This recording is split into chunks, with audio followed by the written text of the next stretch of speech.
या दरम्यान कनेक्टिंग लिंकचा विषय देखील मोठ्या प्रमाणात गाजला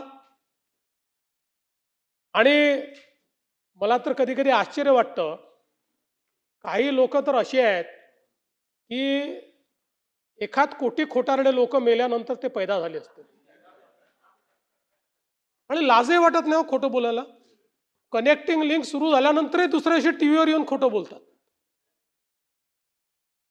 एखाद कोटी, जयंतराव तुम्ही हसू नका, मी तुम्हाला नक्की सांगतो आपल्याकडे काही हे नाही आहे, पण 1 कोटी खोटारडे मेल्याशिवाय पैदाच नाही होऊ शकत. पण मी तुम्हाला सांगतो, एक लक्षात ठेवा, खरं म्हणजे कनेक्टिंग लिंकचं काय झालं तर आपण सगळ्यांनी बघितलं, खोटारडेपणा सगळा बाहेर आला. पण त्याच वेळी महायुती सरकारची हिंमत होती म्हणून आम्ही कनेक्टिंग लिंक बांधून दाखवली. ज्यावेळी कोकण रेल्वे बांधायची वेळ आली त्यावेळी असंच लोक म्हणायचे, ही रेल्वे चालू शकणार नाही, ही बांधू नका, इथे दरड कोसळते. पण मधु दंडवते नावाच्या एका व्यक्तीमध्ये हिंमत होती, त्यांनी सांगितलं बांधणार, आणि ती बांधली. बांधल्यानंतर जवळपास 15 वर्ष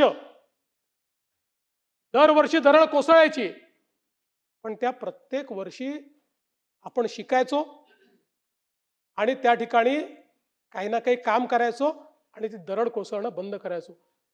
आज विचार करा, या भीतीने जर कोकण रेल्वे तयारच केली नसती काय अवस्था राहिली असती.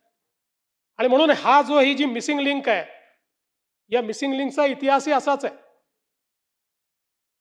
ज्यावेळी मागचं आघाडीचं सरकार होतं, त्या आघाडीच्या सरकारमध्ये या मिसिंग लिंकच्या संदर्भातला प्रस्ताव तयार झाला आणि त्या सरकारच्या माननीय मुख्यमंत्री महोदयांनी 2 पानी नोट लिहून 14 कारण सांगून ही मिसिंग लिंक करता येणार नाही अशा पद्धतीनं फाईल बंद केली.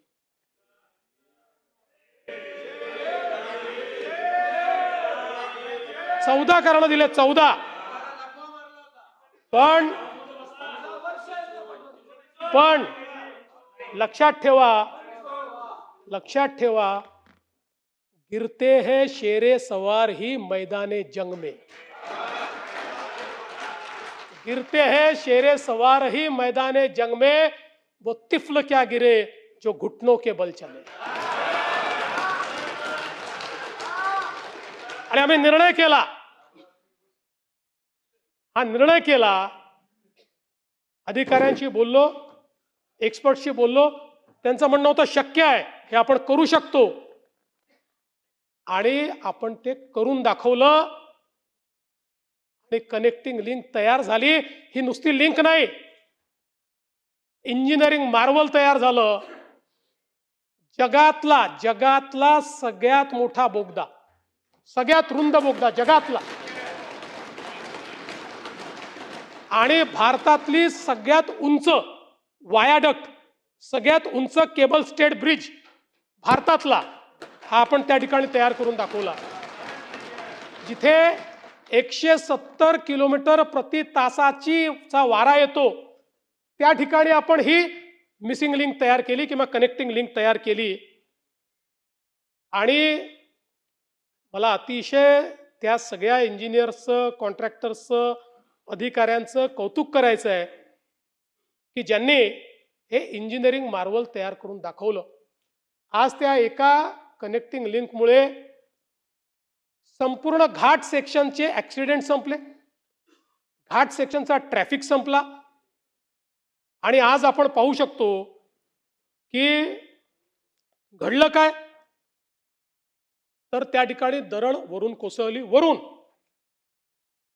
आणि वरून कोसळून जो पाण्याची कमान आहे त्या कमानीवर पडली, ती कमानीचा भाग तुटला आणि दरड खाली पडली. ती त्या ठिकाणी मलबा त्याचा तयार झाला. कुठेही केबल स्टेड ब्रिजला क्रॅक नाही, कुठल्याही बोगद्याला अडचण नाही. उलट लोकांनी तर सांगितलं की बोगद्यामध्ये इमर्जन्सीची बटन दाबल्याबरोबर 3 मिनिटांमध्ये क्रेन आमच्याकडे आली अनेकांनी सांगितलं बोगदा होता म्हणून आम्हाला त्या ठिकाणी आम्ही वाचलो, पण लगेच पाणी पडतंय आणि असे व्हिज्युअल दाखवणं सुरू केलं की जसं काही कनेक्टिंग लिंकच तुटली. आणि काही लोक ज्यांना तोंडखुरी आहे, आमचा विदर्भातला शब्द आहे, ते असे सुरू पडले की जणू काही 7,000 कोटी पाण्यात गेले. जयंतराव, 18 तासामध्ये ट्रॅफिक सुरू झाला. यांच्या थोबाडावर टिचून. आणि सवाल हा नाही आहे, अरे देवेंद्र फडणवीसला शिव्या द्या, त्याला सवय आहे, शिव्या प्रूफ आहे मी. कारण जीवनात एकच गोष्ट शिकलो, आजपासून 10 वर्षांनी हे शिव्या देणारे दिसणार नाही, पण ती कनेक्टिंग लिंक असेल आणि देवेंद्र फडणवीसचं आणि एकनाथ शिंदेचं नाव असेल.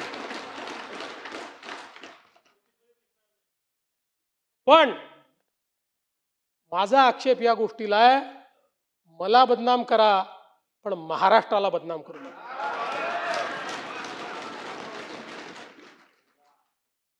आजमी साहब, हमारे जयंत राव जी ने सही बात कही, जिनको कुत्ता नहीं पहुंचता वो आजकल सोशल मीडिया पर आकर सबको गाली देते हैं, मुख्यमंत्री को भी गाली देते हैं.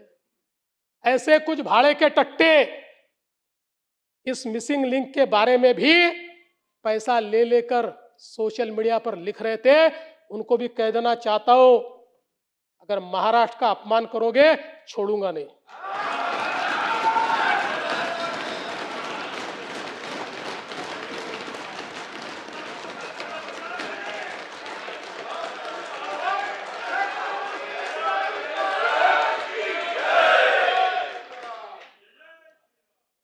अध्यक्ष महोदय, या घटनेने देखील आपल्याला काही गोष्टी शिकवल्या की पाण्याचा प्रवाह कसा बदलू शकतो, दरड कशी कोसळू शकते.